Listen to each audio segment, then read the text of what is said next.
Olá, sejam bem-vindos à Casa dos Biné no Sim. Está começando mais um podcast de Torá, um podcast para bater um papo com você a respeito do que está acontecendo hoje, dos temas atuais, da nossa religiosidade, das nossas tradições, do nosso povo de Israel. Aqui comigo, Shemuel Zakai, Moshe Ben Avraham. Shemuel, está começando, muitos já iniciaram o seu jejum de 25 horas deste momento grandioso de Yom Kippur que nós estamos vivendo. Exatamente, um ótimo jejum a todos vocês. Chegaremos ao Neilá, ao portal, com o resultado que esperamos ter, do perdão. Essa paraxá especial de Yom Kippur, ela está pautada exatamente em Aharemot, que é onde é regulamentado o trânsito do pontífice, o sumo sacerdote, no lugar santo dos santos. Aharemot é quase que uma tratativa das causas que motivou a morte de Nadav e Avihu. E ela vem, além da proibição da embriaguez antes do serviço religioso, ela também diz que não é bom que entre a todo momento no lugar sagrado. Então, esse momento ele fica destinado como o dia 10 de Tishri, como o dia em que o sumo sacerdote, em posse de todas as suas indumentárias, também com os nomes das tribos no peitoral, ele entraria depois dos sacrifícios e faria a expiação dos pecados. Esse regulamento que norteia o jejum do dia 10 de Tishri, já que os profetas vai nos dar a leniência que, pela ausência do templo, as nossas orações, os nossos pedidos, eles sejam aceitos como os sacrifícios dos nossos lábios. E ainda a discussão que ela fica marcada para Minhá, também sobre as relações ilícitas. As relações ilícitas acompanhada da Haftará de Yoná, de Jonas. Exatamente as orações de Minhá, ela trata sobre todos os desvios da nossa sexualidade, tanto do homem como da mulher.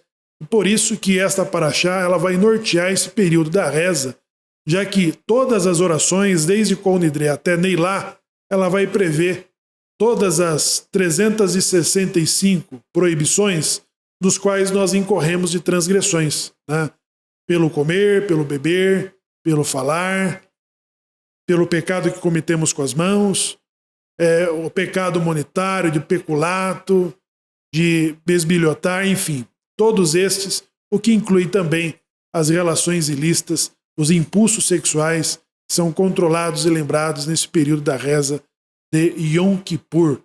Shimon e Moshe. Sim. Shalom a todos. Desejamos também aí tenhamos um Ta'anit, um Dibur, um Ta'anit, um jejum especial, um jejum de muita reflexão, e que assim como diz no Kitsur Shulchan Aruch, que Hashem não viu os panos de saco, mas ele não somente o pano de saco e o jejum, mas ele viu especialmente a mudança das ações das pessoas. Assim também nós possamos utilizar-nos desse jejum, deste Yom Kippur, para nos aproximarmos do Eterno, refletirmos e mudarmos nossas ações, tomarmos em nosso coração a firme convicção de todo aquilo que precisamos mudar, e já fixemos isso em nosso coração desde agora e passando pelo jejum, para que tenhamos um ano favorável, um ano realmente com bons decretos, um ano doce.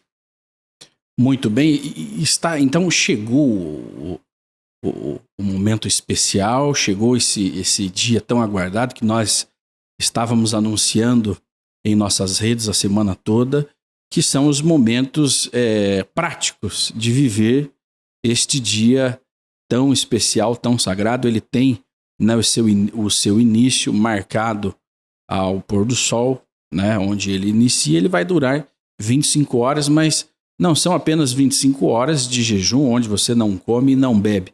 São 25 horas de muita reza, de muita aproximação e elevação ao sagrado. São os momentos em que nós conseguimos acessar os portais e as dimensões sagradas para buscarmos esse tão desejado perdão, ao qual nós esperamos o ano todo para nos direcionarmos dessa forma especial ao sagrado, onde nos juntamos, né, aos milhares de judeus em todo o mundo, e naquele momento eu imagino que a energia emanada a nível global é grandiosa, porque tantos judeus que estão no Brasil, em Israel, na China ou no Japão, estão rezando, né, ao mesmo tempo, pedindo perdão, né, abrindo. Então, a energia, se nós pudéssemos ver com os olhos, ela seria inimaginável, né? Você conseguir ver, tocar a energia gerada por estes momentos sagrados ao qual nós nos reunimos. Eu não sei se esses momentos chegam a se assemelhar ao serviço no Mishkan. Acredito que não, porque no Mishkan nós tínhamos a presença divina morando ao lado, né? Mas eu acredito que algumas centelhas daquilo que vivíamos lá no Mishkan ou no templo sagrado, nós conseguimos, né, sentir, tocar e viver esses momentos especiais que se assemelham ao que os nossos patriarcas viveram, né, tanto no deserto e depois, né, em torno, né, do templo na terra Era de Israel. percebida, né, Shimon? Durante o período do Mishkan, tinha percepção da nuvem que pairava sobre o Mishkan, em que o olhar de todas as pessoas que aguardavam o resultado dessa expiação, elas viam a manifestação divina. Ou seja, havia uma reação divina em que as pessoas sabiam se os seus pecados foram perdoados ou não, né? Até pela própria vida do Kohen Gadol, que entrava no Santo dos Santos, tendo a sua cintura amarrada uma corda para que o resgatasse caso isso não acontecesse. E para o templo, essa transferência também ocorreu, porque no templo, até o período de Shimon Hatzadik, que foi o último Kohen Gadol, dos quais os milagres ocorreram no segundo templo, né? Antes dos mandatos romanos, que os romanos eles passaram a nomear os Kohanim, principalmente o Kohen Gadol, de que não era mais um mandato vitalício, era um mandato que tinha duração média de 4 anos. Esses mandatos de Kohen Gadol eram vendidos por grandes somas pelo Império Romano e, por isso, nesse mesmo período, os milagres que eram percebidos no Yom Kippur não mais foram nesse mesmo período. Então, Shimon Hatzadik, ele marca exatamente o último momento em que esses milagres foram percebidos. Inclusive, alguns contam das fitas Scarlet que era amarrada nos animais vítimas desse sacrifício e que elas se tornavam brancas, né? Elas se tornavam brancas, que era uma das formas em que as pessoas sabiam e tinham a convicção de que Deus perdoou o pecado. Depois disso não aconteceu mais. Agora, como que isso se transfere para as sinagogas, para as comunidades de todos os lugares do mundo, tanto em Israel como na diáspora, onde estão rezando todos os judeus que se aproximam para esse Yom Kippur, né? Nós vimos no profeta Isaías 55 que ele diz: procurai o Eterno enquanto se pode achar, né? Ou seja, é o período do ano, principalmente entre as duas festas, em que a presença divina ela está muito mais próxima da humanidade. E a percepção judaica, o judeu, ele vai ter a vantagem de saber aonde encontrar. Aonde eu encontro o Shimon? Encontro o Shimon na sinagoga, na Mazal ou na casa dele? Aonde eu encontro a presença divina? Em qual dia que você quer falar com a presença divina? No dia 10 de Tishri. Bom, você vai encontrar a presença divina na sinagoga, né? Então, todos os judeus de qualquer parte do mundo, eles sabem que esse apelo do profeta Isaías de procurar a presença divina enquanto se pode achar, trata-se do período do ano em que os 13 atributos são invocados em todas as comunidades e é o momento em que Deus está favorável para ouvir os nossos pedidos, as nossas considerações de perdão, de pedidos de perdão e de conceder isso através do momento em que todos nós estamos invocando os 13 atributos de misericórdia, que isso acontece somente no período de Yom Kippur. Aonde pode acontecer? Só pode acontecer na sinagoga, só pode acontecer na presença de um minyan, e só pode ser proferido com Aaron HaKodesh aberto, que é quando essa manifestação também é percebida nas pessoas que estão rezando, pelas mais diferentes sensações que cada uma sente durante as orações, o Razan que conduz as rezas na comunidade. Então é essa transição. Sim, houve perda da percepção da presença divina? Obviamente que sim, né? Mas ela não está longe de a dificuldade hoje em nos elevarmos a esse nível, né, em que o povo vivia no deserto e depois em Jerusalém, em Israel, ela é muito maior, né? O desnível, ele é maior. Nós vamos ter que nos esforçar muito. Hoje nós fazemos as rezas, nós nos reunimos nas sinagogas, nós tem esse Marzor de Yom Kippur, né? Um livro específico onde as rezas são muitas. Se você seguir ali todo o rito que foi determinado pelos nossos sábios, você fica exausto, né? Literalmente você está afligindo a alma. Mas isso em compensação a todo o serviço que era feito, né, nos tempos do templo, enquanto o templo estava funcionando, né? Tinham vários tipos de sacrifícios, vários ritos braçais, serviços braçais, né? Era sacrificado um cordeiro, o outro era mandado para o deserto, um novilho tinha que ser abatido, a brasa tinha que ser colocada, e enfim, é todo um rito, é toda uma engenharia. Imagina, Shimon, a gente de branco lá queimando entendeu? Queimando isso sem parar. Com 8 roupas, com 4 roupas, o sacerdote, né? Queimando ali na beira de um fogo. Você que é um dos melhores churrasqueiros aqui da região, diga-se de passagem, né? Imagine, sabe o esforço que é para uma pessoa estar na beira do fogo. Imagine como um rito sacerdotal ali, oficiando vários animais a serem sacrificados. O esforço que não é. Então, às vezes, quando a gente pensa no sacerdote, a gente não pensa nesse lado extremamente braçal, extremamente difícil. Era um trabalho braçal. Então, aqui um pedacinho, né? Arão tomará os 2 bodes e deixará diante do Eterno a entrada da tenda do encontro. E ele lançará sorte sobre os 2 bodes. Um marcado, o outro marcado para Azazel. Arão trará o bode designado para a sorte para o Senhor, e ele oferecerá como oferta pelo pecado. Enquanto o bode designado por sorteio para Azazel será deixado vivo, para fazer expiação com ele e enviá-lo ao deserto para Azazel. Arão então oferecerá seu novilho de oferta pelo pecado, quer dizer, agora já é outro, já é um novilho, né, para fazer expiação por si e por sua família. Então ele tinha que começar fazendo expiação por ele e pela família, né? Ele abaterá seu novilho de oferta pelo pecado. E ele tomará uma panela cheia de brasa retiradas do altar diante do Senhor e 2 punhados de incenso aromático finamente moído, e os trará para trás da cortina. Tudo isso já era feito previamente pelos demais, né, levitas que trabalhavam no serviço. Ele porá um incenso no fogo diante de Hashem para que a nuvem do incenso cubra a tampa que está sobre a arca do pacto, para que ele não morra. Ele pegará um pouco de sangue de novilho, aspergirá com o dedo sobre a tampa do lado leste, e na frente da tampa aspergirá um pouco do sangue com o dedo 7 vezes. Quer dizer, tinha todo um rito e ele tinha que seguir aquilo correndo um risco de morrer, né?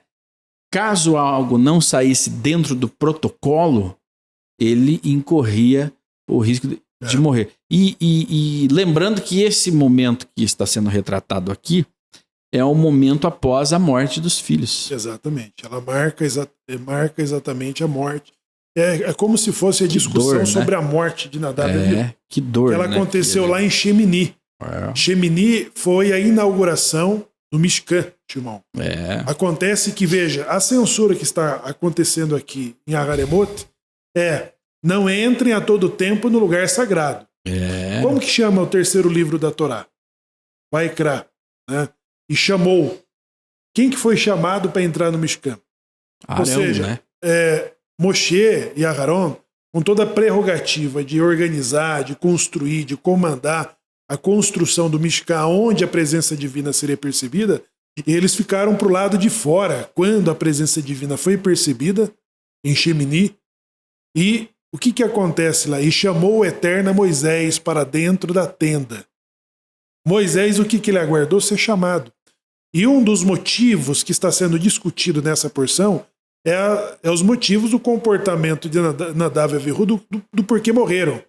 A presença do vinho, a embriaguez, o fogo estranho e não comparecer a todo momento no lugar sagrado. Né? E isso tornou a regra que marcava nesse mesmo momento o terceiro período em que Moshe Rabbeinu ele está fazendo um concerto sobre o pecado do Avodat Zará. Quando Moshe vai pedir perdão pelo pecado do bezerro de ouro, ele passa 3 períodos de 40 dias. E o último período é quando ele recebe as segundas tábuas da lei. Ele recebe as segundas tábuas da lei para definitivamente perdoar o povo do seu pecado. Ou seja, o Mishkan ele só passa a existir a partir do momento em que Deus permitir que eles façam alguma coisa que represente a sua presença no lugar do bezerro de ouro. Né?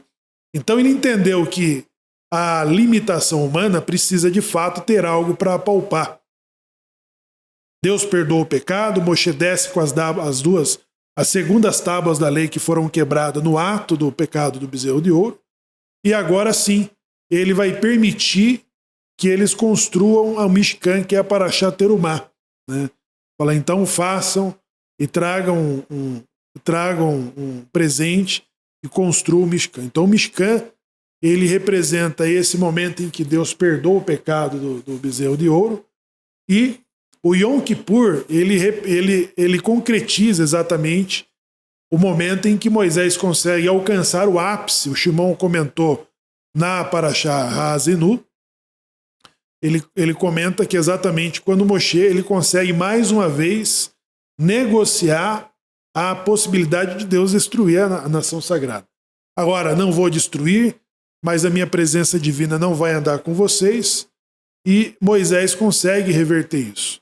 De que forma? Alcançando os 13 atributos de misericórdias que só são mencionados em que período, Moshe? Em que momento que nós usamos os 13 atributos de misericórdia em nossas orações no decorrer de todo o ciclo do ano? É justamente nesse período do ano em que nós clamamos a benevolência divina, né? E os sábios, inclusive, orientam assim que o Eterno, ele deu na Torá os 13 atributos divinos e dizia assim: quando os méritos dos patriarcas, porventura, forem insuficientes, eu ainda vos dou a chamada, vou chamar aqui de forma simples, a chamada carta na manga, para que vocês possam buscar a minha misericórdia. Aí vem os 13 atributos de misericórdia, onde um dos principais diz assim, que o Eterno ele se apieda do homem antes do pecado, ele se apieda do homem também depois do pecado. E isso faz com que os sábios orientem que nós não devemos nos deixar tomar pelo pavor, pela tristeza, quando a Yetzer-Hará, porventura, consegue nos cegar e nós vimos a cair, que nós venhamos a ficar caídos, que nós venhamos a realmente mirar no Eterno, confiar em sua benevolência, e quando já aconteceu, inclusive o princípio é Leikat Hila, antes do fato, e Bediavad, depois do fato. Antes do fato, nós não devemos pecar, esse é o ponto. Mais uma vez que já pecando, já pecou, pós-factum, então Bediavad, então já pecou, agora tem que confiar na benevolência divina e fazer techuvá. Essa é a opção. Eu queria pedir licença para fazer uma observação ainda sobre a questão de Nadav e Avihu, que é interessante.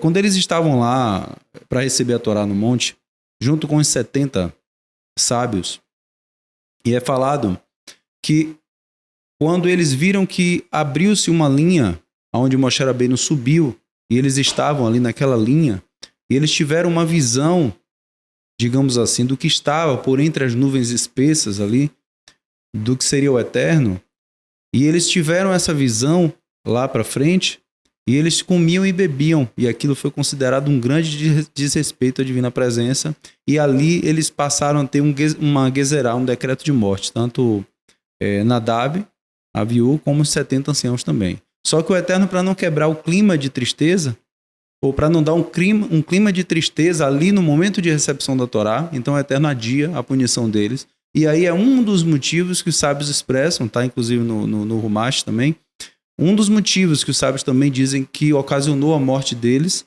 além da questão do vinho, do fogo estranho, que foram elementos que também causaram a punição deles, mas esse seria um ponto-chave. Eles receberam essa Gezerá, esse decreto, e quando vai chegar lá, cerca de um ano depois aproximadamente, um pouco mais de um ano, eles vêm a efetivar essa questão de virem a morrer, né? E morrem daquela forma. Os sábios escrevem assim, que 2 filetes de fogo ficaram diante deles, e esses filetes entraram e consumiram seus corpos por dentro, ficando a roupa sacerdotal intacta. E foi uma coisa miraculosa para mostrar que não foi uma morte qualquer e não foi por qualquer razão. Isso fica bem claro nesse ensinamento dos sábios que está contido na Parashá sobre a vida deles.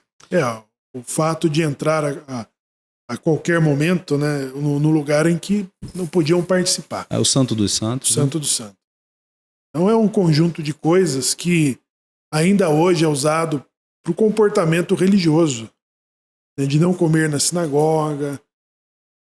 Então hoje a sinagoga, aonde é o Beit Tefilá, o Beit Midrash, a casa de estudos, existe também todo um código de conduta e de comportamento de como devemos nos portar dentro da sinagoga, que atrai, né? Ela atrai uma santidade pelos livros, pelo que as pessoas fazem ali, né, no decorrer da semana. Então isso torna uma coisa reservada, uma coisa consagrada. Agora, é interessante nós comentarmos também a respeito do tema central de Yom Kippur, que é o perdão, né? A busca pelo perdão. Muitos Benanus, né, a comunidade de Bnei Anusim, né, que se formou desses judeus emergentes, muitos têm aquela ideia cristã, né, porque de lá vieram, né, ou de lá estão saindo, a respeito do perdão, a respeito da salvação, a respeito da graça, né?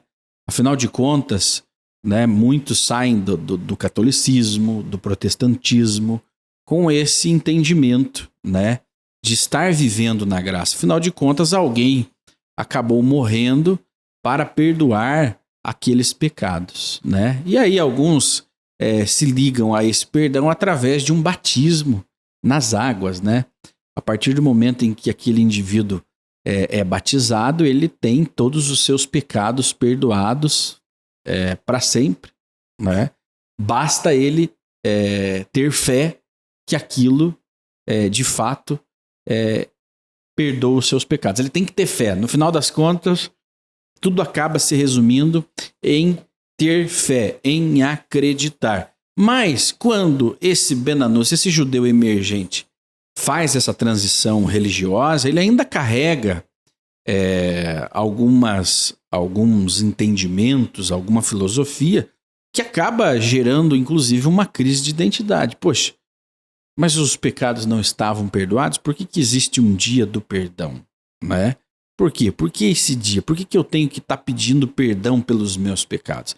Então é interessante nós trazermos isso a você para que você compreenda, né, o porquê. Por que existe um dia do perdão para o judeu? Né? Por que esse perdão cristão, né, esse perdão ensinado dentro da igreja, né, ensinado na catequese, na crisma, ensinado na escola dominical ou na escola sabatina, por que esse perdão ele não é o suficiente, ele não é válido para você que agora se identifica como um judeu, você que está retornando às suas raízes, né? Afinal de contas, no judaísmo ainda não existe um Messias que morreu para salvar o seu povo, né? Não. É diferente, Shemuel. No judaísmo, a compreensão de perdão tem outro sentido. Tem outro sentido. Então, quem do cristianismo, né, fazem uso dessa alienação do perdão, que está vinculada a um sacrifício humano, a um sangue de um humano que Deus aceitaria para perdoar o pecado da humanidade, isso cabe muito bem dentro da filosofia cristã, né? dos seus livros sagrados, nós respeitamos o cristianismo por suas convicções, mas não para o judeu. Porque a Torá, ela não admite, porque Rosh Hashanah, inclusive, uma das meditações é sobre a Agedá, que foi quando o próprio Deus pediu para Abraham levar o seu filho a um sacrifício humano. E Abraham, ele chega até o último momento em que ele é impedido pelo próprio Deus, de forma que ele não permita que o menino seja morto pelas mãos do próprio pai. Não há sacrifício humano. Não há derramamento de sangue humano para a remissão de pecado de ninguém. Cada um paga pelo seu próprio pecado. E o judeu, ele paga pelo seu pecado no dia em que a Torá determina pelo perdão do seu pecado, que é o Yom Kippur. Então o Yom Kippur não tem validade diante da alienação e que a filosofia cristã dá aos seus seguidores. Aos cristãos. Aos cristãos. Para eles é válido. Para eles é válido, mas não para o judeu. O judeu, ele é dependente do dia do perdão, do que estaria acontecendo no Beit HaMikdash, no templo sagrado, e as orações e as rezas pela prerrogativa dos profetas que diz: aceite as nossas orações como sacrifício dos nossos lábios. E como fazem os judeus sem o sacrifício de animais? Qual a prerrogativa que tem um navi, um profeta diante da lei? Nós não temos uma transmissão da lei. Moshe recebeu do Sinai, transmitiu Yehoshua aos anciãos, os anciãos aos profetas e os profetas aos homens da grande assembleia. Então o profeta vem e diz: aceite as nossas orações no lugar dos nossos sacrifícios. E é o que o judeu tem feito, já que o sacrifício ele só pode ser feito em Jerusalém e no templo. Mesmo que tenha judeus em Jerusalém, ele não pode fazer um sacrifício fora do lugar designado. Então, o que é válido para o judeu de Israel que mora em Jerusalém? As orações. As mesmas orações que os judeus de todas as partes do mundo fazem para esse mesmo dia. Então, não. Então, o cristão novo que está se aproximando, ele tem que entender, né, que ele não está mais alienado às questões do perdão que foi dado. Ou seja, esse perdão que ele vai pedir, Moshe, Shemuel e meu amigo espectador, ele não será em nome de alguém, né? Ele não será em nome do Cristo ou pelos méritos do Cristo, né, ou de Jesus. Aí existe um segmento conhecido por judaísmo messiânico, mas que aí acaba vindo a crítica, né? Porque existe sim a cristandade, o cristianismo com a sua crença, e existe o judaísmo com a sua crença. A abominação, aí é uma opinião minha, a abominação está em justamente misturar as duas formas de crença, as duas formas de adoração. Uma é para um povo, outra é para o outro povo. O judaísmo messiânico, né, que não é considerado um judaísmo, exatamente, a não ser pelos seus próprios adeptos, né, que consideram aquilo, eles praticam, né? Então, eles invocam Hashem, dizem o nome sagrado, usam a Torá, leem em quadrático, mas pedem perdão em nome de Yeshua HaMashiach ou de Jesus, o Messias, o enviado. Então há essa mistura, o que acaba se tornando... não basta. Não basta, né? Tem que colocar o nome de um terceiro, né, no meio para pedir perdão. Aí você pergunta, há um formato de idolatria maior? Porque a idolatria em si é quando o judeu, ele, embora não sejam judeus, né, na sua essência, justamente por misturarem, mas a idolatria é quando o judeu se volta para outros deuses. Eu até acho, né, que talvez tenha algumas pessoas com as suas origens, né, mas que estão inseridas dentro de um movimento que eu chamo de catolicismo, protestantismo e o cristianismo messiânico. Não de judaísmo messiânico, é o cristianismo messiânico, né, que a gente pode classificar. Eu acho que seria a nomenclatura perfeita. o cristianismo messiânico e não o judaísmo messiânico. Por quê? É o judeu, muitos com origens, né, judaicas, mas com uma prática religiosa e cultural totalmente cristã. Exato. Sim. De desinformação, né, Muxê? Isso aí acaba exatamente. sendo o que o Shimon já disse, mistura das energias. Exatamente. Inclusive, eu queria trazer aqui a seguinte reflexão. Nos transportemos agora para o Monte Sinai. Nós estamos lá, querido que nos assiste, você agora está no Sinai. E você recebe agora a Torá das mãos do Eterno, das mãos de Moshe. Diretamente, né? Diretamente lá, vendo sinais, maravilhas e milagres.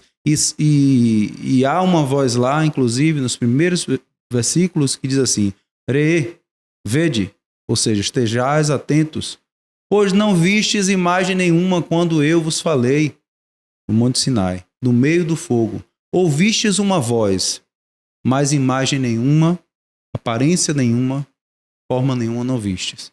Aí eu peço a você que se transporte ainda e veja o seguinte, quando o Eterno deu essa Torá, ele diz assim, desta palavra que hoje eu vos ordeno, não acrescentareis nada e nem retirareis nada, para que possais cumprir os meus mandamentos. Ou seja, ele linkou o não acrescentar e não diminuir nada para cumprir os mandamentos. Se você acrescenta e se você diminui, você não está cumprindo os mandamentos do Eterno. Não há como. Aquilo foi adulterado, seja com acréscimo ou seja com uma retirada. Alterou-se aquele elemento que é o conteúdo da carta magna dada à humanidade, do manual do instrutor que foi dado à humanidade. E aí você tira lá, do manual do instrutor que foi dado, você tira lá um capítulo importantíssimo que diz assim, olha, quando a temperatura chegar a 80, você tem que correr e colocar água, senão vai fundir o motor. Aí o cara vai lá e tira isso. Aí o que vai acontecer com o motor? Se a gente fizer esse trocadilho aí com o carro. Então, assim, as coisas do Eterno foram dadas de forma muito clara.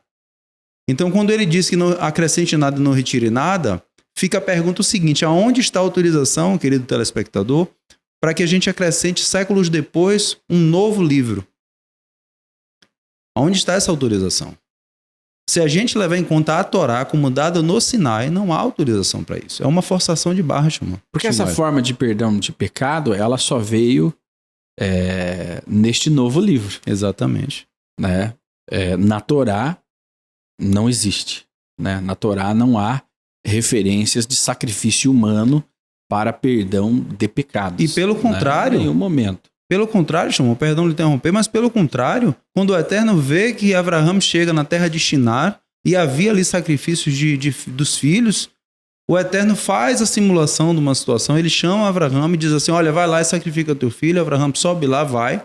E o que é que o Eterno está mostrando ali? A contraposição a um texto que mais tarde viria a estar no Novo Testamento, que diz o seguinte, se um anjo descer de luz vestido do céu lhe dando outra palavra, não aceite. E ali o que é que Abraão faz? Abraão vai para cumprir a ordem do Eterno, mas aí vem um anjo, e o anjo diz o que a ele? Pare, já basta.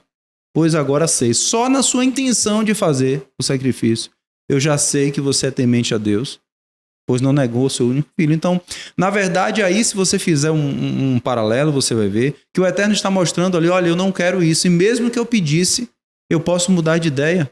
O que o Eterno está dizendo aí, Shmuel, é que se ele decretar uma morte, ou se ele pedisse alguma coisa assim, ele pode mudar de ideia, porque a pessoa vou dar um exemplo de Ismael, quando passou mal no deserto, fez-se chuvar e o Eterno poupou a vida dele.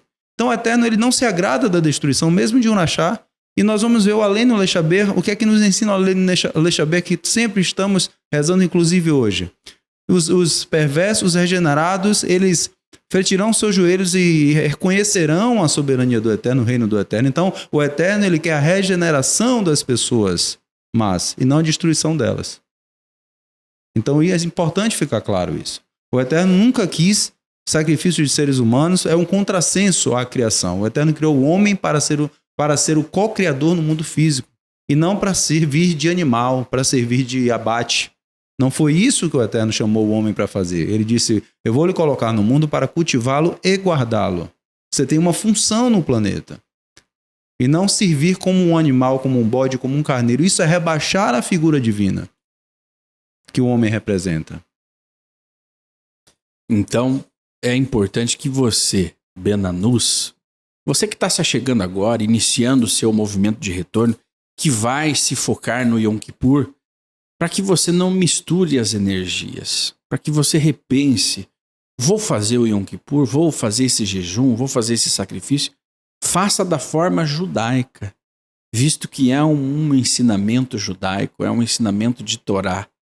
Não misture as energias, né? Não envolva outra forma de sacrifício no meio, porque você estará anulando todo esse movimento, toda essa energia que você está movimentando para obter o perdão, você vai acabar, no final das contas, anulando, tornando esse dia um dia inválido, um fogo estranho, né?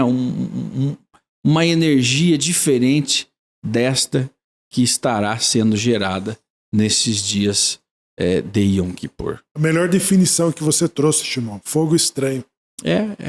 Porque nós começamos aqui a leitura falando de fogo estranho. A Haremot é isso, é mistura de um fogo que não foi acesa pelo próprio Deus, que foi o que Nadav e Avihu decidiram fazer. Estavam bem intencionados? Estavam no lugar certo? Estavam. Tinha permissão? Tinha. Mas o que eles fizeram? Colocaram um fogo que Deus não era, autorizou. Né? E a boa intenção não poupou eles, né, Shimon? A boa intenção não poupou eles, como também usar, né, ao pôr a mão na arca, na condução pro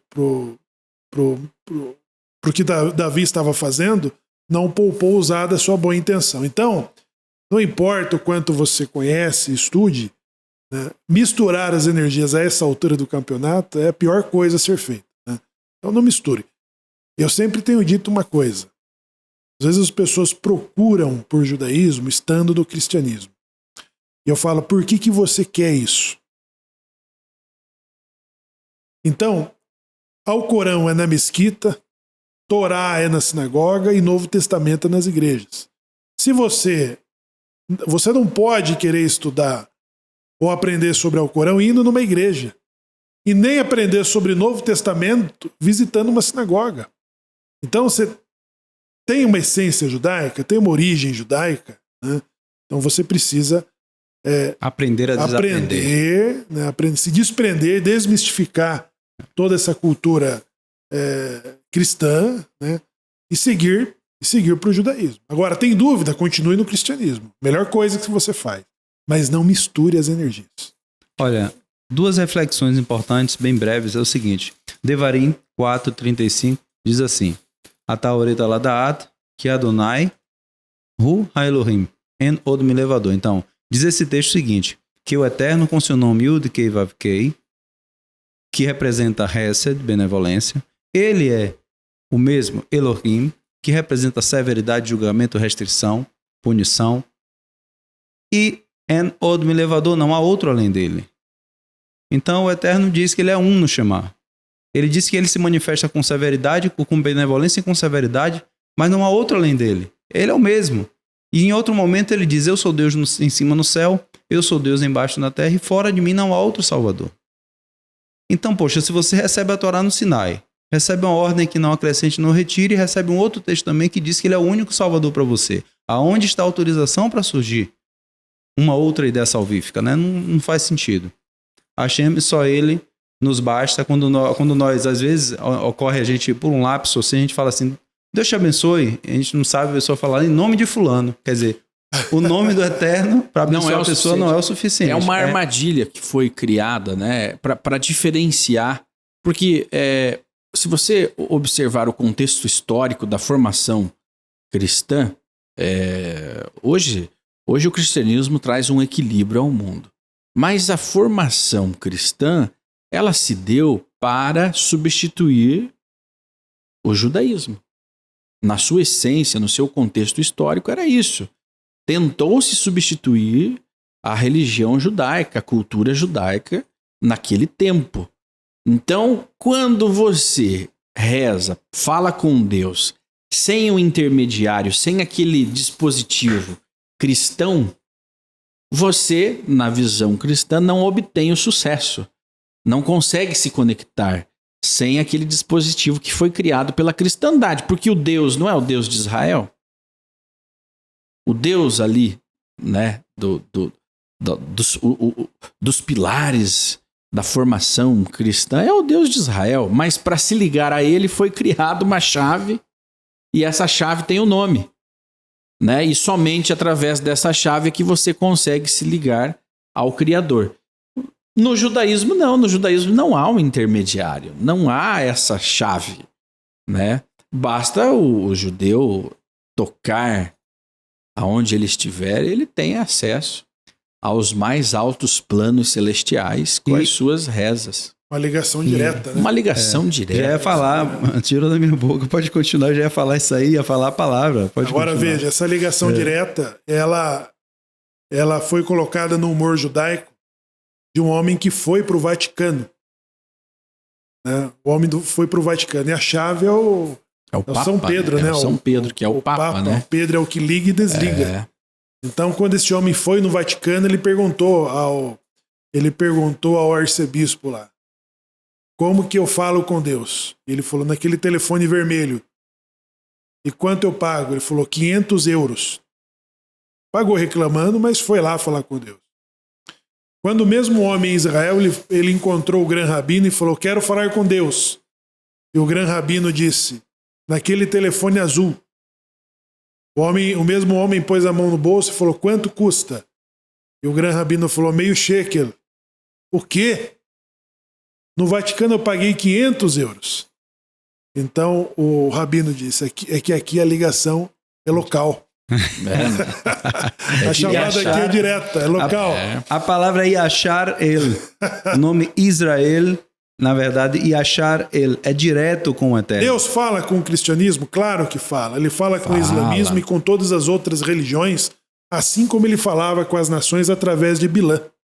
Né? Mas e com o seu povo Israel? Ele morava junto. Veja, Shimon, o Shilomo, que é o que construiu o Beit HaMikdash, ele falou assim: e quando os teus filhos estiverem em guerra, longe deste lugar, ou que eles forem dispersos, levados pelos seus inimigos, e que eles se voltarem a esse lugar, e de onde estiverem rezarem voltados para esta casa, de lá da onde estiverem, escute as suas orações, porque esta casa será chamada casa de oração de todos os povos. E é por isso que as janelas de Daniel no cativeiro da Babilônia era voltada para Jerusalém. É por isso que o Aron HaKodesh de todas as sinagogas do mundo é voltada para o nascer do sol, é voltada para Jerusalém. Por quê? Porque ainda nós temos uma ligação direta. Nós temos uma conexão direta, sem intermediários, sem interurbano, sem DDD. Então a cristandade é abençoada, como o Shemuel disse, ela é abençoada, né? O cristão, o crente que está lá na igreja, fazendo a sua oração de joelho, que foi batizado, que tem a sua crença, que vai na igreja todos os domingos ou todo sábado, ele é abençoado. Né? Ele tem sua conexão. Ele tem a sua conexão, ele tem seu nível de conexão, ele não precisa do Yom Kippur. Embora todos os povos possam dedicar esse dia, né, ao Deus de Israel. Agora, você, Ben-Anus, entra numa zona cinzenta por um momento que não é nem branco, nem preto. É uma zona cinza, onde há a mistura das energias. E a mistura dessas energias, ela é venenosa. Ela não te aproxima do sagrado, ela te afasta do sagrado. Por isso nós insistimos em trazer aqui todo o respeito, mas todo o respeito aos irmãos cristãos, mas toda a crítica a você e ao movimento que tenta fundir as duas crenças e cria um terceiro ser, né? Ou cria um ser, uma entidade, um sistema entre você e Deus. Se você é um Yehudi, se você tem uma alma judaica, você não precisa de um intermediário entre você e o seu Criador. Você não precisa disso. Você tem a conexão direta com o que é mais sagrado. Então, quando há essa mistura, aí você passa a estar acendendo um fogo estranho diante de Hashem. As nações são abençoadas, elas são abençoadas, elas têm a sua parte nesse mundo, elas têm a sua recompensa. Quando nós estivermos na era messiânica, as nações terão que subir a Jerusalém para serem abençoadas, para receber, terão que peregrinar nas festas, Sukkot. né? Terão que ir oferecer sacrifícios, Exatamente. né? Nas festividades. Levarão os seus resultados para Jerusalém na ocasião de Sukkot. Sim. E é o que o Moshe mencionou do além no Velken, né? Sim. Então é nosso dever. Perfeito. Nosso dever de quem? Nós fala né? O Velken fala e todas as nações reconhecerão, né? E todos os povos reconhecerão. Então chegaremos no momento em que naquele dia um será o Senhor e um será o seu nome. E, não vai ter mais misturas de nada. Exatamente. Chegaremos a esse alto nível. Moshe, Agora, pode considerar. Agora, dentro do que você está falando, Ismael, que você pegou num ponto, cara, e aí a gente já se sente provocado a ter que falar aquele outro, que é o seguinte, maravilhoso a colocação, que é o seguinte, naquele dia as nações saberão, ou seja, elas ainda não sabem. Não sabem. Elas estão com práticas que estão turvando, embora, como vocês falaram muito bem colocado, claro, existe uma conexão. A Hashem dá os 120 anos para a pessoa se arrepender. Então ele vai conduzindo a pessoa mesmo num sistema, né, onde tem um intermediário, ele vai conduzindo, ele quer que a pessoa se arrependa, ele dá o tempo. Mas ao mesmo tempo, deixou claro lá, as nações saberão que eu sou o que santifica Israel quando eu colocar o meu templo no meio deles para sempre. Então isso destrói totalmente qualquer outro sistema.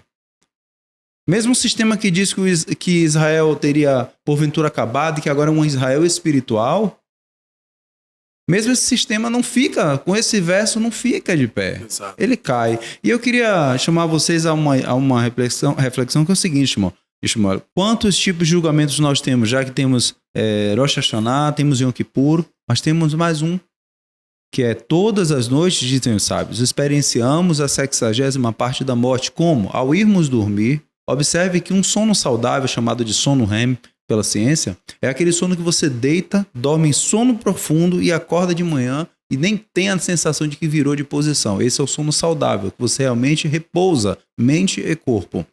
Então, dentro desse sono dito saudável, a essência vital da pessoa ela se eleva e ali é julgado se ela continua para o outro dia viva ou não. E daí a gente vê alguns casos, inclusive casos de artistas conhecidos aqui do Brasil que morreram no sono. Então a pessoa chegou ali, fechou a conta dela, ela não voltou para o culto, entende? Não reassumiu ali as funções para seguir para a vida do dia a dia. Então esse é o primeiro julgamento. O segundo é em Rosh Hashanah e o terceiro é em Yom Kippur. Elementos, cada um com a sua importância. A cada dia, porque a cada dia, cada noite nós dormimos e precisamos meditar as nossas ações de cada dia. Essa é a importância do julgamento a cada noite. Meditar a ação de cada dia. Até de noite os meus rins me instruem, disse o salmista. Então os rins, eu falava hoje com uma pessoa, que os dois rins representam a concatenação entre bem e mal, entre certo e errado. Então se a gente tem um problema nessa área, por exemplo, nos rins, a gente tem uma dificuldade de assimilação ou de concatenação entre bem e mal, certo e errado. A gente tem que focar muito na Teshuvá para poder corrigirmos isso. Agora existe outro julgamento também, Moshe, que é o que acontece em Sukkot. No Sukkot, sim, as nações estão sendo julgadas, sim, com perfeito, a mediação. Perfeito. Vou falar com a mediação judaica, porque todos os sacrifícios feitos em Sukkot totalizam os 70 sim, animais, perfeito, que representam Gog e Magog, as 70 nações. Tanto é que Zacarias ele diz sobre o comportamento das nações, de que 10 homens pegarão no tzitzit de um judeu e falarão: iremos contigo porque o Senhor está com vocês. Então, é Sukkot que as nações deverão subir, levar para lá as suas premissas, os seus dízimos, levar para Israel e participar de Sukkot. A nação que não subir com o seu representante, sobre ela não vai cair as bênçãos, né? as águas, pelo contrário, sobre ela vai cair as pragas que caíram sobre o Egito. Então, Sukkot é um julgamento das nações. Veja, nós, judeus, estamos entre essas mesmas nações que estão sendo julgadas. Nós falávamos que, tempos atrás, tinha 120 mil judeus no Brasil. Quantos tem hoje? Quantos judeus tinham na Venezuela quando Hugo Chávez subiu ao poder? Então, esses julgamentos de como essas nações estarão, as guerras, os efeitos naturais em que mudam a posição de cada nação, esse julgamento é emitido agora em Sukkot, 5 dias depois de Yom Kippur, em que as nossas orações e os nossos sacrifícios está pedindo a Deus pelo perdão, né, e pela compreensão a essas nações que não têm o Deus de Israel como seu próprio Deus, ou seu principal Deus. Né? E em Simchat Torah, Shemini Atzaret, é o último julgamento. Esse último julgamento é o julgamento das águas. Então, isso diz sobre a nossa Parnassá Tová, sobre os nossos resultados, sobre as nossas colheitas.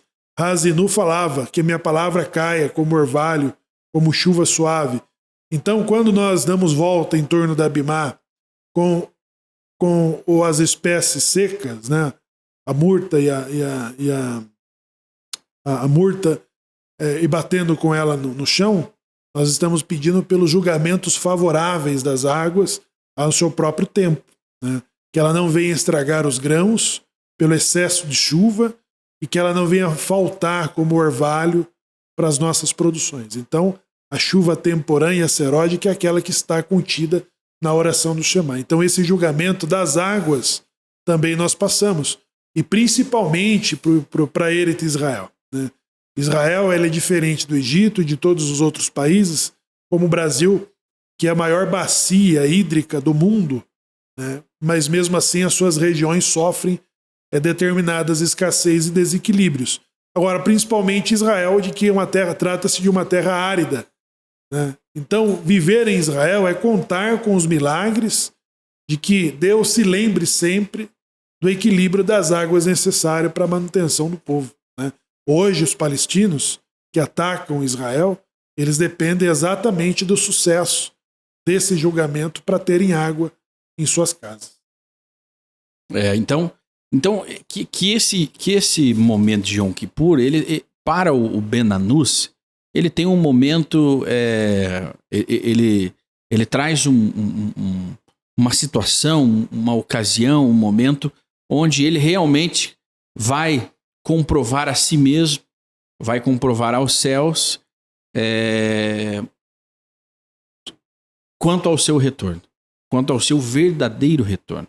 É quando ele compreende, porque Yom Kippur é o significado literal de pedir perdão a Deus, de estar ligado diretamente a Deus. Todo o sacrifício, toda a reza, todo o clamor, ele é voltado ao único Deus. Então, esse momento de Yom Kippur pode ser o seu primeiro, né? Principalmente para você que está começando.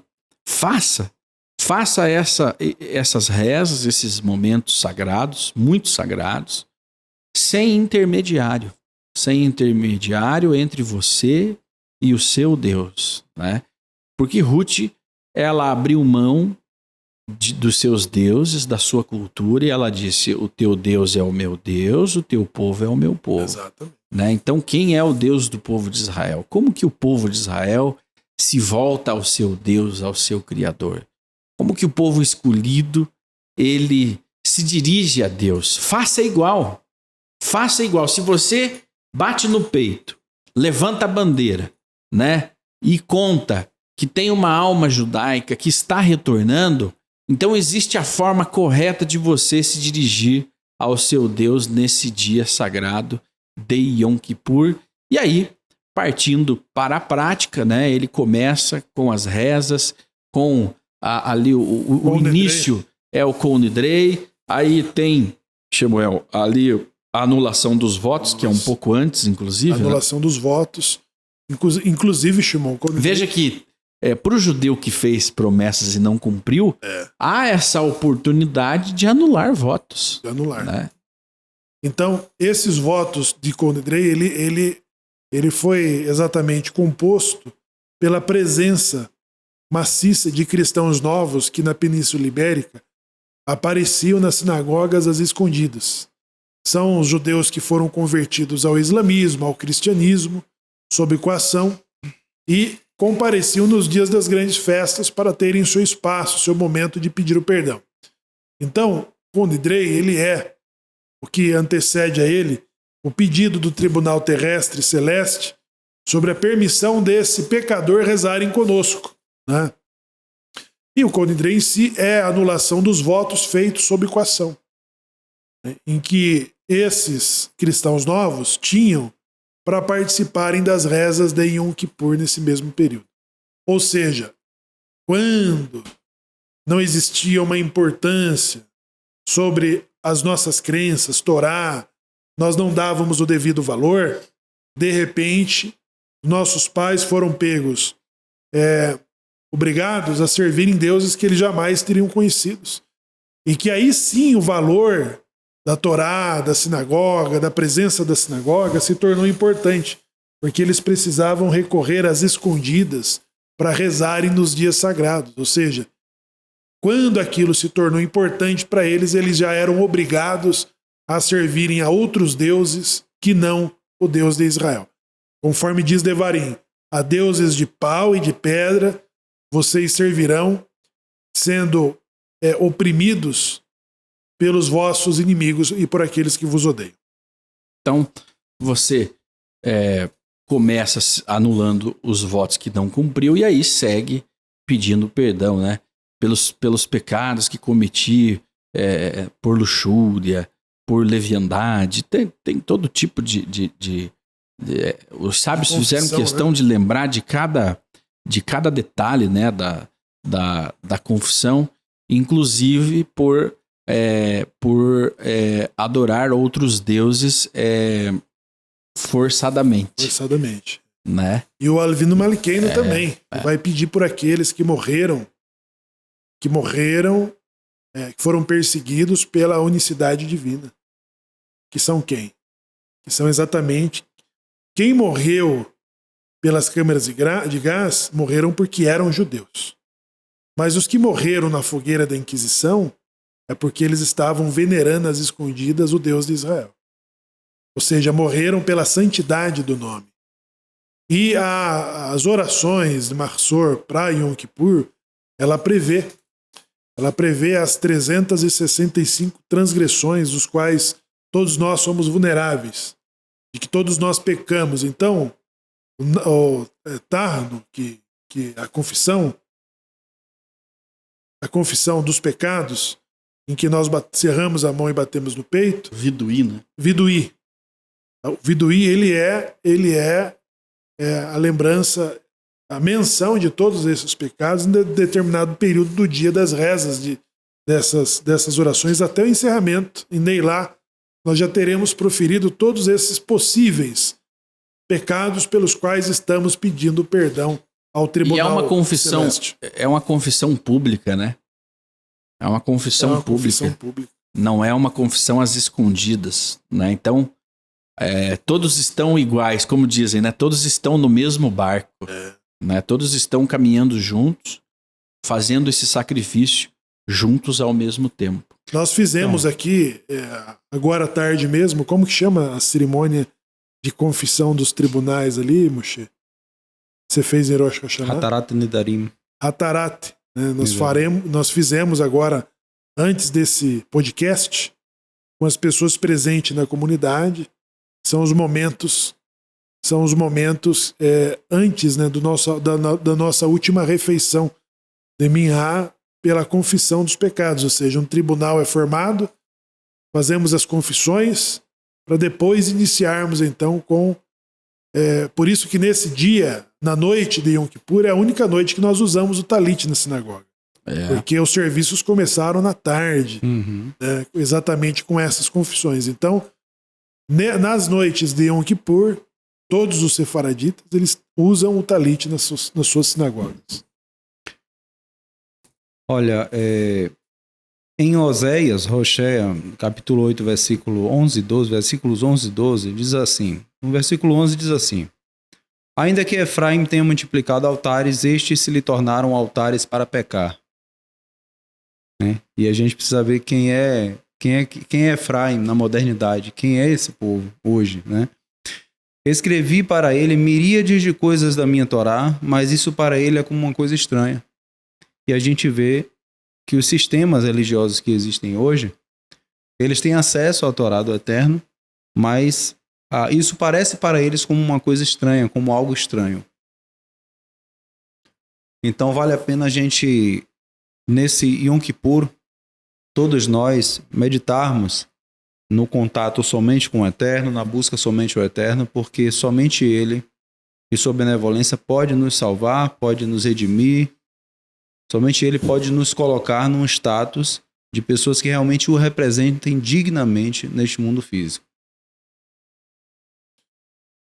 Então são momentos mais que especiais, momentos que nos levam a zerar a nossa vida. É mais uma oportunidade, né? É mais uma oportunidade que é nos dada a cada ano para que nos tornemos pessoas melhores.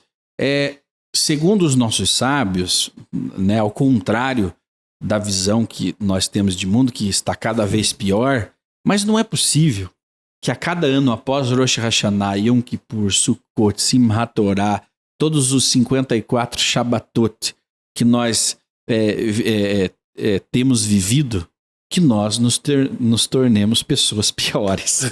Não é possível. Não pode. Né? Nós, a cada ano que nós passamos por esses momentos de purificação da alma, né, e do corpo, nós nos tornamos pessoas melhores e, consequentemente, nós tornamos o mundo um lugar melhor.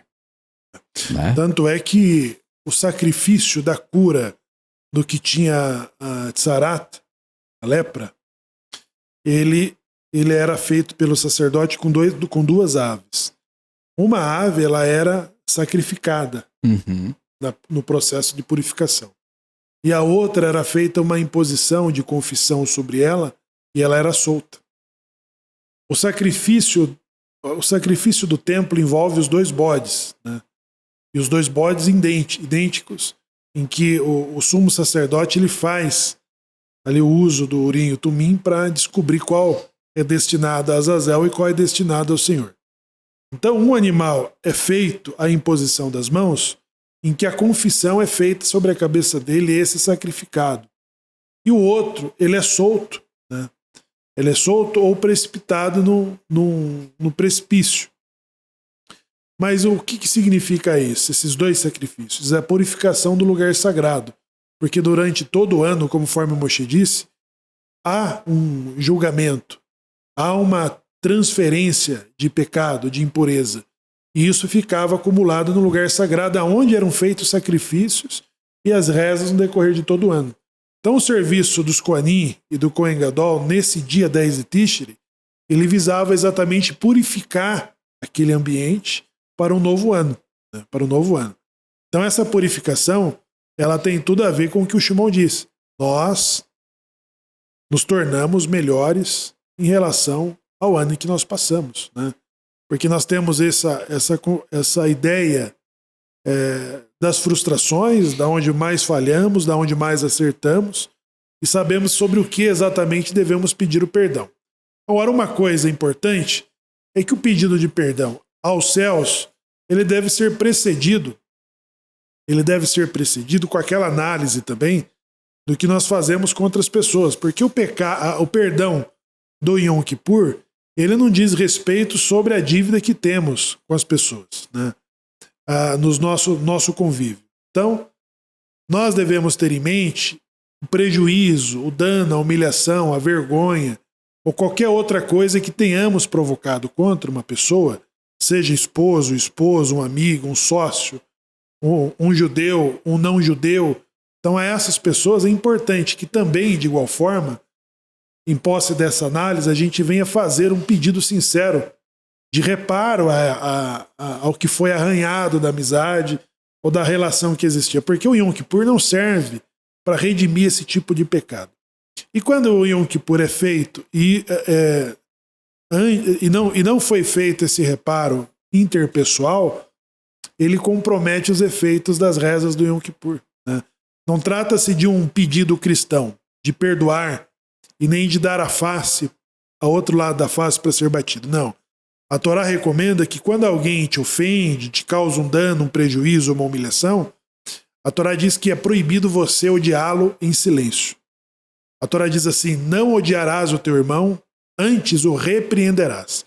É importante que o silêncio que você mantém sobre as pessoas, porque uma coisa fica evidente, fala, pô, eu causei um constrangimento, eu causei um prejuízo e eu devo reparar isso. E quando nós não sabemos que fizemos isso, e a pessoa ficou em silêncio, né? Fui constrangido, eu fui humilhado, fui prejudicado. E essa situação é a mais numerosa. As pessoas a ofensa em silêncio. A ofensa né? em silêncio. Aquele que se ofendeu por um ato inadvertido de outra pessoa e ele fica ali guardando, né? E assim, não precisa de muito para esse tipo de ofensa. Não precisa você enganá-lo, você roubá-lo, você bater nele, né? Você riscar o carro dele, né? Você jogar uma pedra no telhado da sua casa. Não. Basta você passar e não vê-lo à porta e não cumprimentá-lo. Gera um rancor silencioso, né? Você, muitas vezes, chamar outra... Ele está aqui do lado e aqui tem um outro. Você chama o outro para fazer a bênção da halá e não o chama, né? Você não o prestigia. A ofensa, né? Muitas pessoas acabam se desviando, porque tem esse contexto interpessoal de Yom Kippur também, né? Nós falamos aqui dos contextos místicos, religiosos, culturais, espirituais, mas tem esse contexto interpessoal. Porque tem a pessoa que tem a necessidade da honra, né, Shimon? Pessoa pela posição social, pela posição econômica que ela tem, ela pensa que o gabai, o rabino, o líder de uma comunidade, ela tem que estar sempre honrando ela a todos os momentos, né? Mas, na concepção de um líder ou de um rabino, ele está considerando os méritos e os esforços de cada um. E a alternância é legítima, né? O dia que eu não sou chamado para subir a Torá a primeira vez, eu vou ficar furioso. Porque que é isso? Por que não fui chamado? É um comportamento de cora, pô. Não tem um espaço para ti no Minyan. Hoje tem 50 homens na sinagoga, 50 judeus na sinagoga. Então, apenas 10 comporão. Vão ter o privilégio. E desses 10, 7 subirão a Torá. Né? E aí você não foi chamado e você guarda esse rancor. Não, isso é pessoal. Estão me perseguindo. Do gabai, né? Não, estão me perseguindo.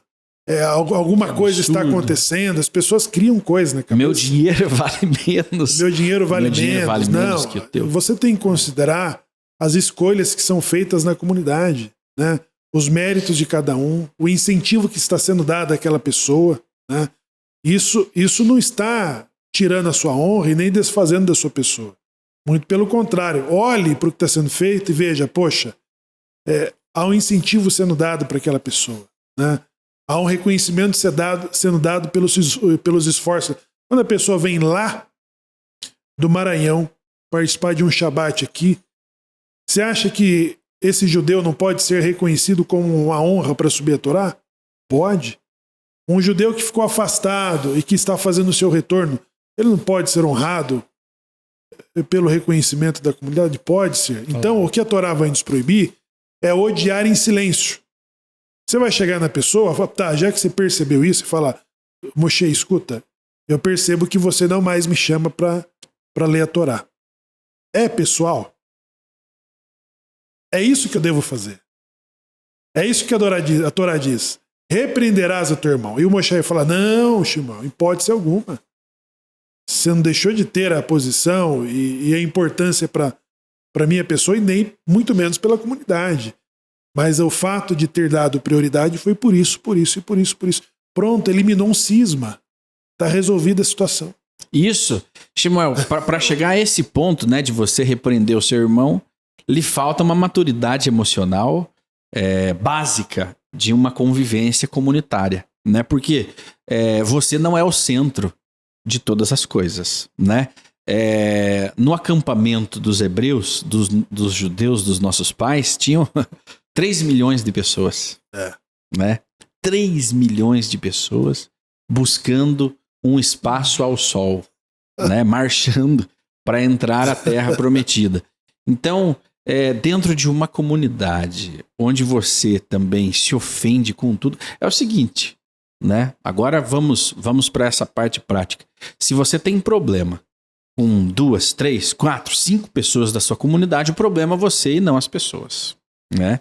Já começa por aí, né? Você não é de açúcar, você não é um bibelô, né, que se ofende com todas as coisas, né? Você se ofender por não ter sido chamado a Torá, para não fazer uma bênção específica, você não ter sido honrado num determinado dia, não é um motivo razoável para você se ofender, né? E é por isso que aí tem essa solução: procure aquele que te ofendeu e não fique guardando esse rancor em silêncio. Porque o rancor vira Lashon Hará. Ele só dá um espaço para os ricos. O rancor vai virar Lashon Hará. Moshe só dá lugar para os ricos. Né? O Moshe só chama aquele que está bem vestido. Né? Embora no serviço sinagogal é um requisito, né, para você subir a Torá, para você ter o contato com aquilo que é mais sagrado. E por que as pessoas são mais ricas? Não é porque ela faz mais de Sedaká? Também. E se ela faz de Sedaká, ela não é reconhecida pelo Gabai e pelo Shamash que cuida das urgências da comunidade. Ele sabe quem é as pessoas que mais contempla e assiste a comunidade. E quando é a vez dessa pessoa ser honrada, ele não vai escolhê-las? Claro que vai, né? Agora, ele também está medindo os esforços do que tem menos recurso, mas existe um esforço igual da pessoa. Então, pessoal, não tenha ódio gratuito. Tem problema com alguém? É o momento de você fazer esse acerto. Uma conversa pessoal, antes de você fazer fofoca, e você comentar para outra pessoa essa insatisfação, é o momento de você conversar com a pessoa. Escuta, Shemuel, venha tomar uma cerveja comigo, eu tenho uma conversa com você. Pronto. É ali que você faz esses acertos, elimine as dúvidas e vida que segue, né? E as orações de Yom Kippur e todas as outras terão muito mais efeito. Agora é uma faca de 2 gumes, né? Você tem que ter, você que quer se acertar com seu irmão, você tem que ter a maturidade, né? De saber ter essa conversa, né? Porque se você encontrar outro igual a você, vocês dificilmente vão conseguir se entender. Não vão se entender. Shemuel, eu tenho a pergunta. Procurei o irmão e ele não quer falar comigo, né? Ele não quer ter esse acerto comigo. Eu vou ficar o acusando? Entendeu? Olha, eu fui falar com ele, né? Ele não quis me pedir perdão. Não. A Torá diz o seguinte, que eu posso levar uma testemunha e falar, não estou conseguindo achar um caminho de acerto com ele aqui.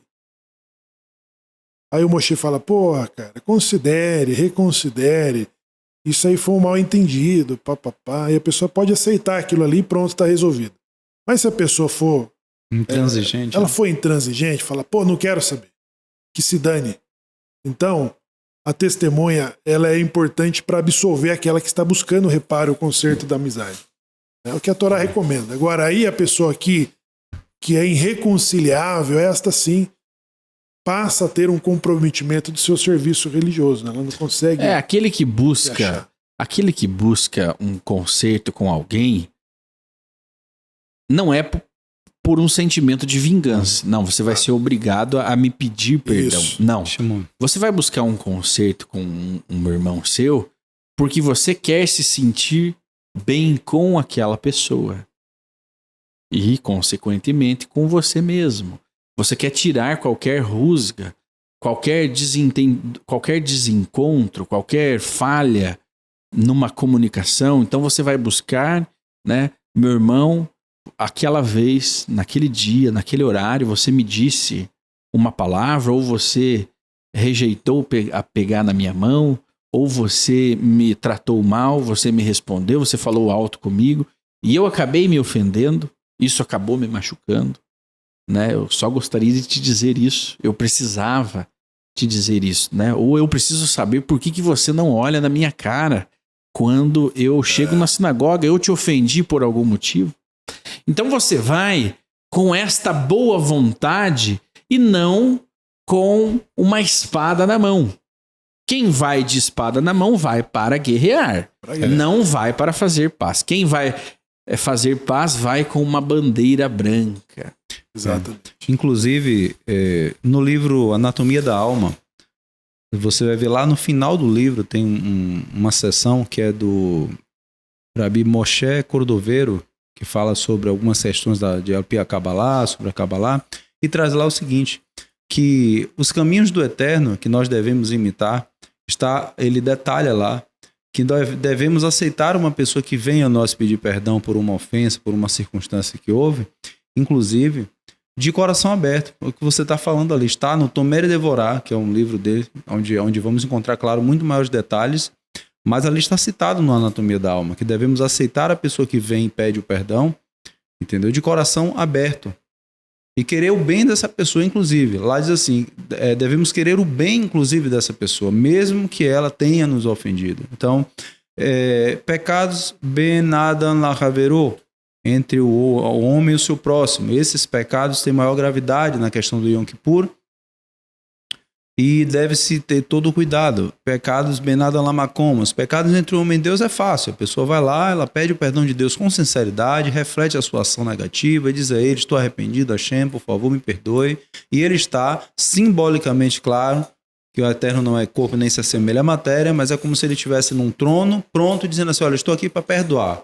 Pecados ben adam lamakom é agora, venham pedir meu perdão e eu dou.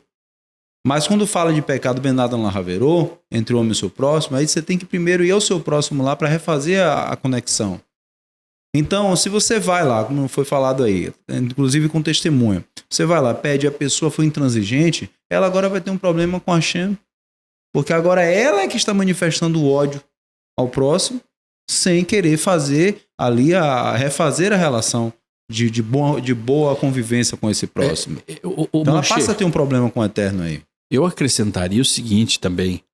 Depende do tamanho da ofensa, do tamanho do problema, aquela pessoa não vai estar preparada para lidar com essa temática, seja Yom Kippur ou não. Uhum. E ele não é obrigado prática, a resolver isso porque está no Yom Kippur. Não, vou ter que fazer esse concerto agora, imediatamente, porque olha a pressão, o Yom Kippur está chegando e ele não está...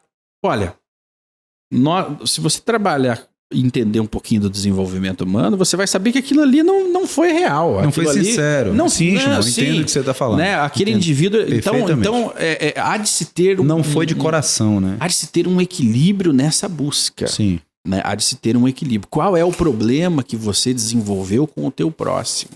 Qual é o problema? Corrigir a raiz, né? O marido e a mulher se separaram, foi um escândalo. Se separaram há um mês do Yom Kippur. Foi um grande escândalo, houve uma traição. E aí um vai procurar, um quer forçar o outro a perdoá-lo. Beiradão, é um ato de leviandade para com a outra pessoa. Porque o fato de você irar-se com o teu próximo também está previsto. É por isso que existem os dispositivos, os momentos de conserto, de perdão. Por quê? Porque é do ser humano ter esses momentos, ter essas situações de desentendimento. Então você há de se ter como diz de uma forma muito popular, simancol. Poxa, qual é o problema que você está tendo com o seu irmão? Você está pronto para cutucar esse problema? Ou a outra pessoa estará pronta para ter uma conversa madura com você a respeito disso? Então, busque entender qual é a profundidade. Agora, a diplomacia, ela não ajuda nisso se você tem um rancor contra a pessoa. Não vai você ajudar. Continua convidando ela para o churrasco, você continua tratando ela como se nada tivesse acontecido, é uma falsa diplomacia. Quando você mostra uma diferença, uma ranhura que surgiu na amizade, você força a outra pessoa a calcular, houve alguma coisa, tá? E se ela não perceber, ela vai chegar em você, cara, alguma coisa mudou, eu fiz alguma coisa pra você. Porque é uma reação. Então a diplomacia em que a pessoa ela sofreu uma ranhura, mas ela não muda nada, né? E ela fica remoendo aquilo ali, porque a proibição é não odiarás a teu irmão em silêncio. Entendeu? Então você não precisa falar, eu preciso conversar com você, mas pelo menos você precisa fazer com que a pessoa saiba que houve uma alteração. Cara, você me ofendeu, você me envergonhou ou você me prejudicou. Eu preciso que você saiba que você fez isso. Agora, se o cara vai querer reparar isso ou não, é uma outra coisa, né? Não tem como você obrigá-lo. Você não vai obrigá-lo a fazer isso. Agora, tem um outro parâmetro, é importantíssimo ter falado isso, mas tem um outro parâmetro que é o seguinte: é aquela pessoa que ela se treina e se trabalha para não sentir essa negatividade. É ela compreender que, na verdade, ela se trabalha com a Torá, com o Eterno, com suas orações, para que ela não deixe se tomar de ressentimentos. E aí vamos entrar na seguinte situação. Moshe, esse é o princípio. O princípio é esse. Exatamente. Tem um livro que eu gosto muito, que me ajudou muito em uma época da minha vida, que chama-se Os Códigos da Inteligência. Pode falar o autor? Claro. Dr. Augusto Cury. Claro. Esse é um livro que na época eu comprei, eu lembro que minha irmã me recomendou esse livro, estava lendo ele, eu comprei, vamos por R$10, eu lembro que eu comprei mais 4 para poder dar de tão bom que foi esse livro, uma psicoterapia por R$10, assim, um livretinho excelente.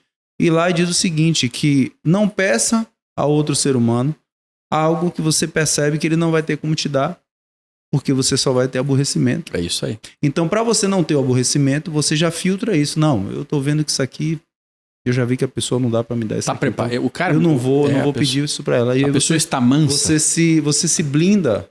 Então, o ideal realmente é que aí entra a questão. O berrolo é vaverá, o verrolo na ficherá, o verrolo meu derra. Aí a gente serve ao Eterno com uma boa inclinação, que planeja essa ação de se blindar. E com a má inclinação, que iria ser usada para odiar, a gente bota ela a serviço do Eterno, subjuga ela, diz assim, não vou dedicar a sentimento negativo. Eu concordo se for uma maturidade, mas também eu tenho o seguinte cuidado. O cristianismo, ele ensina você passar em cima de ressentimentos e você perdoar a pessoa que nem se arrependeu. Isso é muito cristão. Aí... Entendeu? É o dar a face pro outro bater, isso não. O desenvolvimento humano, ele não vê dessa maneira, de você passar por cima. É de você compreender que aquele camarada... é limitado. Ele está tão limitado que você vai cutucar ele, a situação vai ficar ainda pior. Eu entendeu? Penso... Porque quando você guarda rancor, porque o cara não te cumprimentou... Não, é falta de maturidade. É falta de maturidade. Eu tô falando de algo mais profundo, eu tô falando de amigos, de sócios, de coisas mais profundas, entendeu? E que a ranhura não está numa coisa superficial dessa. Sim. De que você não me convidou pro teu churrasco. Porque o cristianismo, ele manda você dar outra face pro amigo que te deu uma facada. Dar outra face. Você perdoar a pessoa. Perdoe a pessoa que não te... você só dá perdão. Deus dá perdão no Yom Kippur para quem não pediu? Não, claro que não. Você tem que fazer o jejum, afligir a tua alma, e você tem que mencionar isso deliberadamente. Tem que pedir. Que você está pedindo perdão. Agora, você vai perdoar a pessoa? Você vai perdoar a pessoa que não te pediu perdão? Você vai liberar perdão? Não há sentido. Não há sentido. Tá. Eu não preciso que ela peça perdão para mim. É uma maturidade. Aí é uma imaturidade. Ela me ofendeu, tudo bem, eu vou me afastar um pouquinho, vou recuar e vou seguir outro caminho. Certo?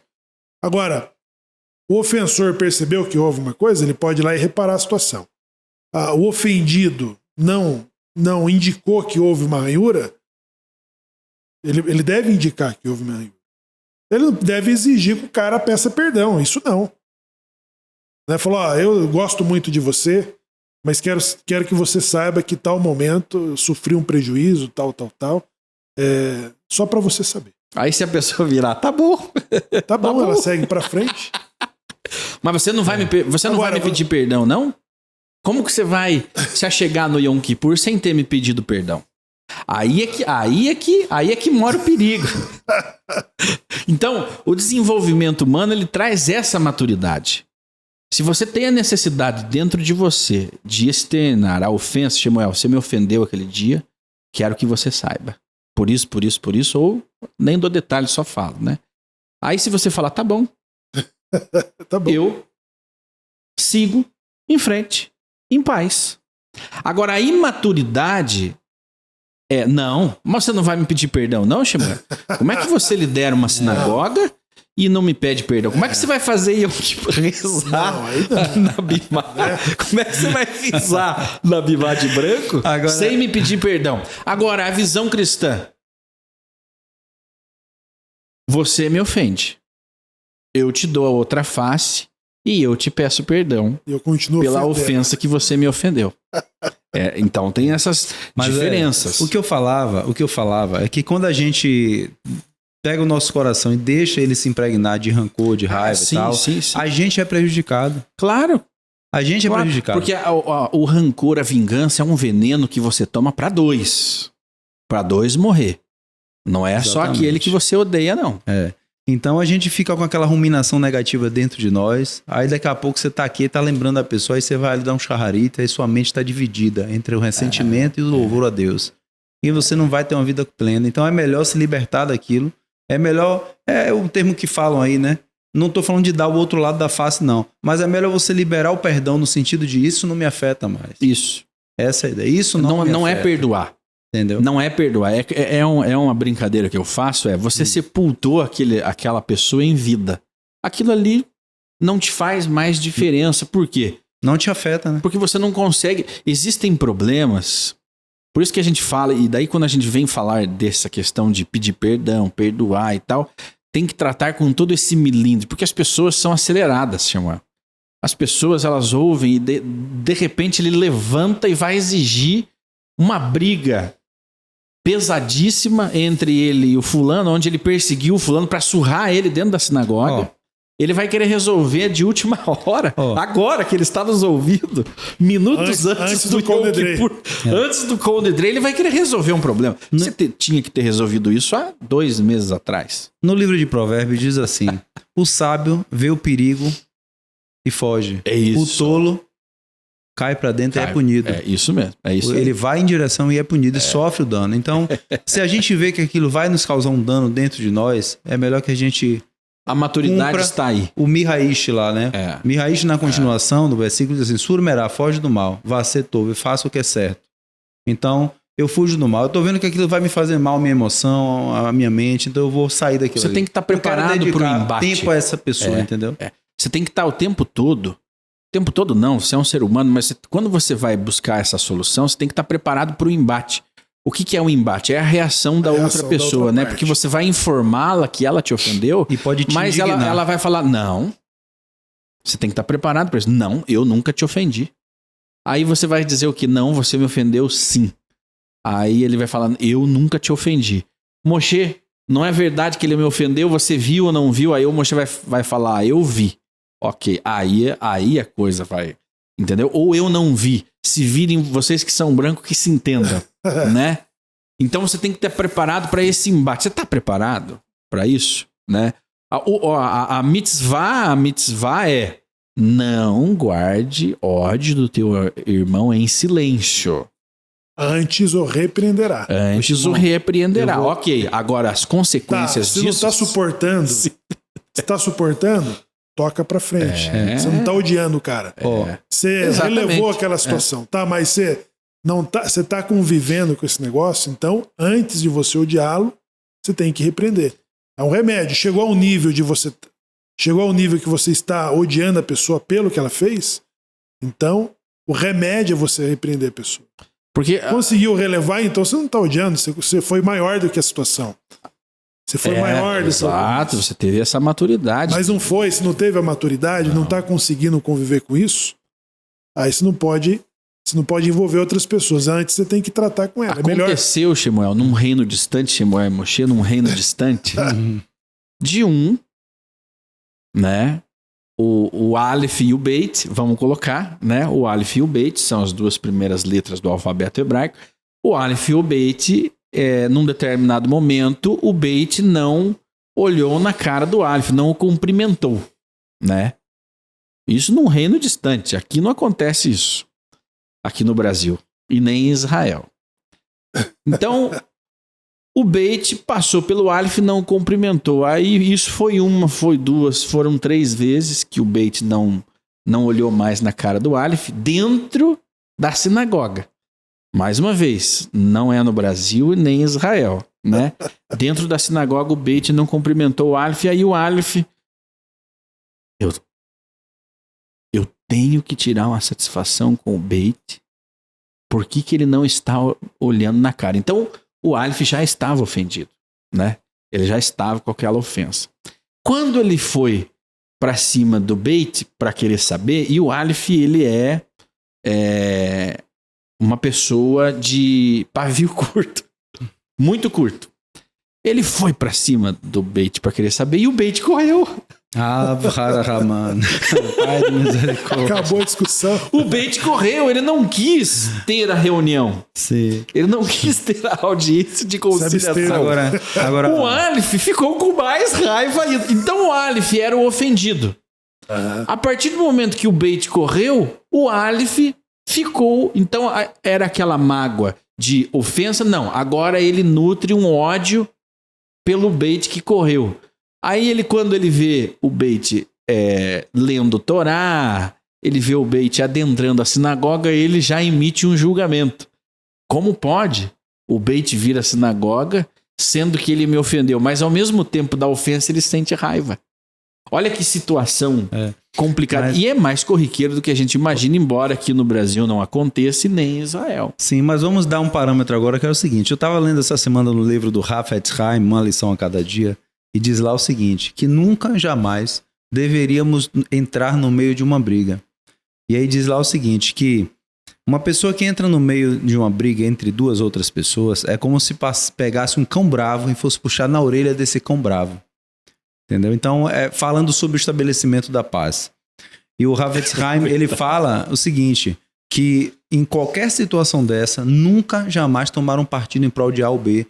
O ideal é realmente estabelecer e fazer como o Aharon fazia, estabelecer a paz entre as partes. Lutar pela paz entre as partes. Nunca tomar um partido para evitar realmente que o problema cresça, porque se eu estou vendo lá Shmuel e Shimon aqui, e eu vou tomar o partido de Shimon, eu estou comprando uma briga agora com o Shmuel, ele vai me odiar agora e o problema só cresce. Um o problema é que era de 2, agora virou entre 3, entendeu? Então, o mais correto mesmo se prepare. É evitar o problema fazendo o seguinte, tentando estabelecer a paz entre as partes. É isso. Esse é o ideal. E aí o Hafetz Haim, ele numa nota de rodapé no livro, ele diz assim, que até mesmo em situações comerciais, onde nós vemos que vai trazer muito aborrecimento e muito problema, nós devemos ter até mesmo uma verba financeira chamada verba da paz, para pagar alguma coisa só para se livrar daquele problema, para ter a paz. Até mesmo, às vezes, é melhor perder o dinheiro como uma verba investida na paz, porque ela virá com outras brachot para a vida da pessoa, do que a pessoa se ver envolvida numa discussão desgastante por conta da questão financeira também.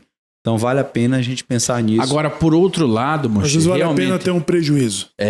Exatamente. Mas, por outro lado, prejuízo. Não fique engasgado. Vá lá e chame, você foi um canalha comigo, você pegou meu dinheiro. Só que é o seguinte, Samuel. Quer a paz, como dizia o nosso amigo romano Tito. Se prepare para a guerra. Quer a paz? Quer buscar paz no teu coração?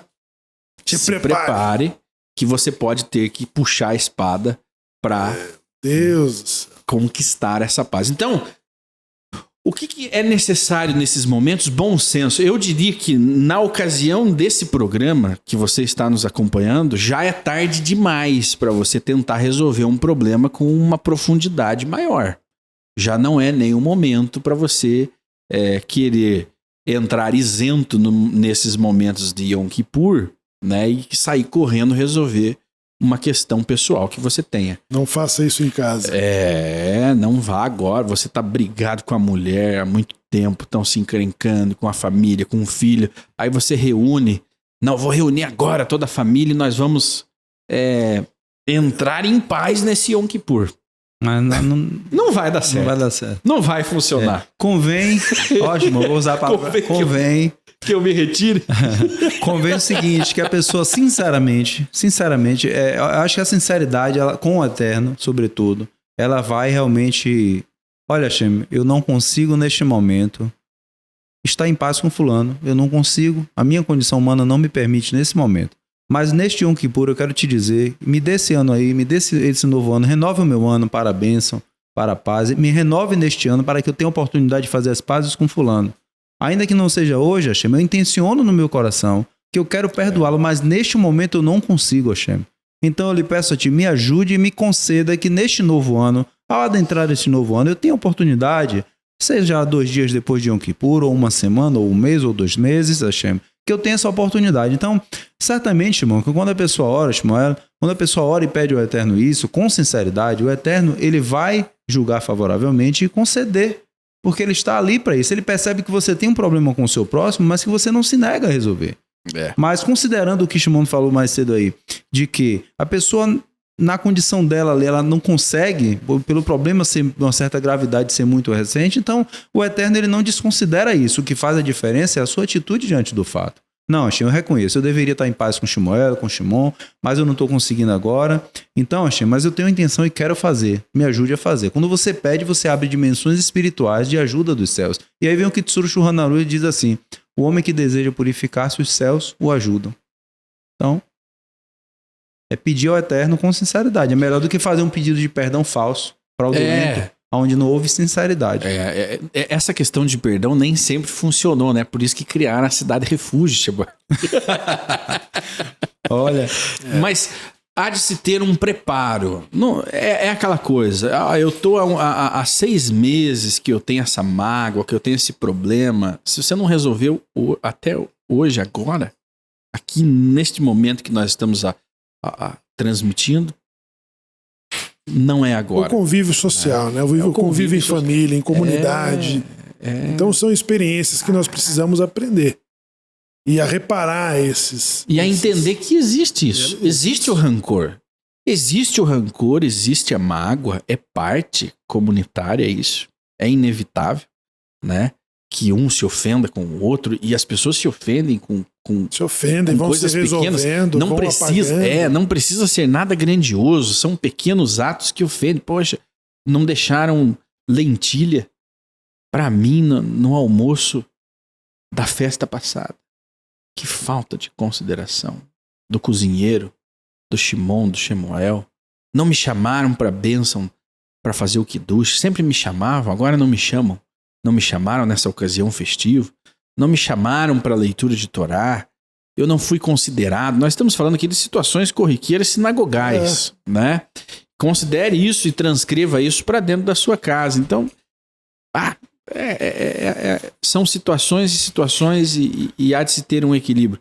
Agora, o fato é que chegou o grande momento. Chegou o grande momento de conexão, onde você estará junto de todos os judeus que estão espalhados pelo mundo, participando desse momento sagrado, Shemuel. E a sinagoga no Sim Brasil justamente fará esses momentos de transmissão.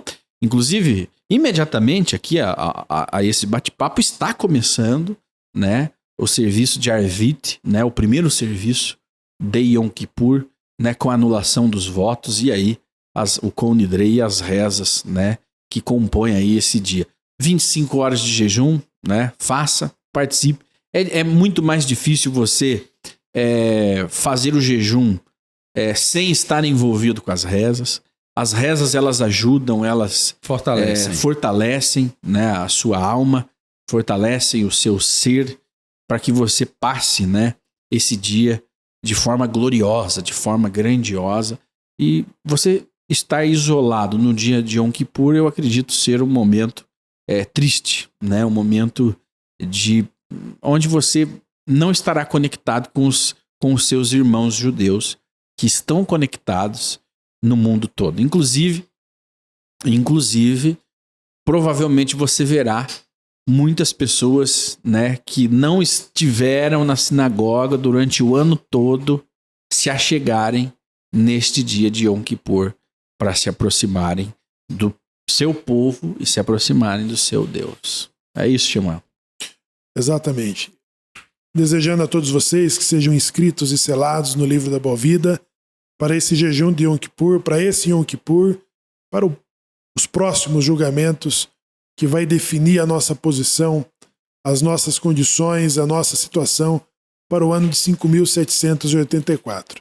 E contamos com você para todas as coisas que precisam ser feitas para evoluir o judaísmo emergente, o seu papel, as suas forças, suas condições, seu conhecimento, tudo isso pode ser colocado a favor do projeto das comunidades emergentes, em favor do Anuncim Brasil, para nós alcançarmos o maior número de pessoas com as suas mais diversas qualidades e competências para evoluir e crescer esse trabalho, para alcançar o maior número de pessoas que precisam de apoio e que precisam de ajuda. Por isso eu torço que todos vocês obtenham ótimos decretos para fazermos isso. Muito bem, nós não vamos nem nos despedirmos porque na sequência está começando aí o Arvit de Yom Kippur. Então siga conosco, não saia daí. Siga conosco, não saia